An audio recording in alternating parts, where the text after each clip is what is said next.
Well, I asked on my Instagram if any of you had questions about my paranormal or witchy content, so I'm just going to go through some of those today. What's your favorite witchy activity / ritual?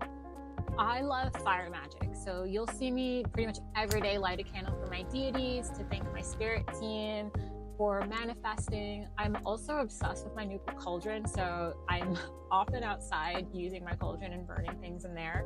So a lot of times it's fire magic related. What are obvious signs that you are living with a spirit that most people ignore?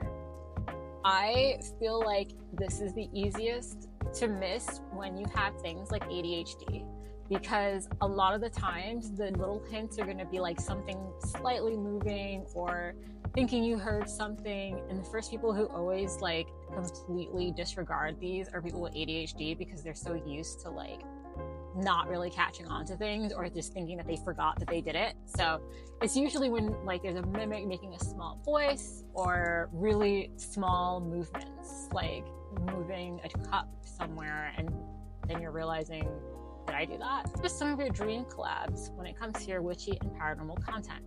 I love so many people. I would love to work with people like Lily Lane, Becky Ann Galantine.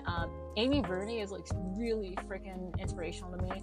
In general, just more women in paranormal spaces, more women of color in paranormal spaces. I'm really glad that I get to be in front of the camera for that, because you don't see a lot of people who look like me or other women of color. So I hope that I get to inspire somebody like these women inspired me to step out and start involving myself in these productions. When's your next ghost hunt, and will you stream it? I missed the last. And I'm going to combine it with another one here that says, are you finally doing more ghost hunt content, and when will the full episodes be released?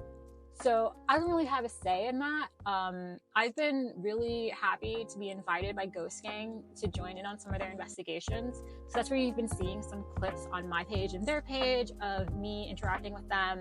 I'm not officially a part of any team, so I'm pretty much just like, if you invite me, I'm probably going to be down to go and hang out and talk to some ghosts. But I also learned from working with them that it's a lot of work. I don't know jack shit about editing video or filming or cleaning up the content. So I'm really grateful that they've been inviting me and letting me post the clips that they've had so far. And when they go live, I'll let you know. They work at their own pace. And when it comes to doing more, if they invite me or if anybody wants to invite me, I'm always down. How do you know which of your spirits are talking to you? My spirits have very, very particular personalities that I can pick up on. Some can be sassy, some you can tell are older, some you can tell are children. It really comes down to like how you can tell a friend is messaging you. Like, you just know their personality and you know how they talk and you know how they address you. So sometimes they'll make it a lot more obvious than others. Sometimes they will show up in a dream. But I can usually pick up on who it is, because it's pretty much just like you get used to being around a friend, you know how they talk. Have you ever used the Ouija board? I probably used one as a kid. I think that at some point most people into the paranormal has experimented with one. I don't really use them now, but not out of fear, more of that there's just so much room for human error. I find them kind of annoying. I just don't think that it's as scary as people tend to think, because I think honestly any divination tool can open up any kind of communication. So the same fear that people put into Ouija boards that it's completely Hollywood made, because Toys R Us is not mass producing portals to the underworld. It's really, you are bringing in what you invite, you're bringing in what you expect. So there's nothing special about them to me, really, other than I think they're beautiful. I think they're really cool. I've seen some that I'd love to collect, like some Sailor Moon ones that I think are like dope as hell. Do your dolls ever play tricks on you? Yes.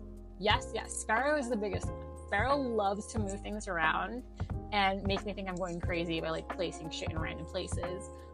They also do what I call the nighttime rave. When they know I should be asleep and I'm on my phone, they'll all start lighting up their toys, kind of like telling me to get the fuck off my phone.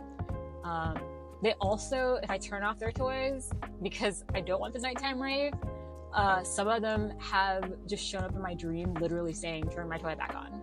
So they love to be really sassy.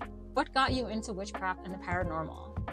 When it comes to the paranormal, I grew up in a haunted house and I just saw it as a friend. Oftentimes was trying to comfort me. It was trying to mimic people that I missed in the house, like who had gone off to college. I'm the youngest sibling by like a long shot, so I had to deal with my siblings leaving the home when I was really young. So it would often like copy them. It would often play tricks that I thought were funny. Sometimes it was more scary and not so funny, but I don't know. I just got so used to it that it became the norm, and it kind of became what I was known for. I know like some of my friends who have known me since elementary school, my first parties at my house usually involved us being interrupted by some kind of entity in some way and ruining young, tiny me trying to be cute to like random boys that I thought were adorable. But when it comes to witchcraft, it was definitely a very different journey. For me, it was the fact that I grew up going to Baptist and Catholic school, and I really didn't like that they did not encourage me to look at other religions, so I took it upon myself to research, and I really just wanted to find a place where I could agree with how they talked about being a good person and how to address other people. I didn't like the idea that like I was oftentimes, if I even asked a question about other religions, there were times I was put in like the downstairs church to say like 100 Hail Marys by myself, and I hated that. But one thing that really resonated with me is I tried different religious like titles. I tried being Wiccan, and I learned that I don't like organized religion, but I love witchcraft and spirituality. I think that it came down to be a good person, don't be an asshole, and practice my spirituality as I see fit. And that's exactly what I've been doing since I was 8, and I'm 34 now. So that's all the questions I have. If you have more, feel free to ask. And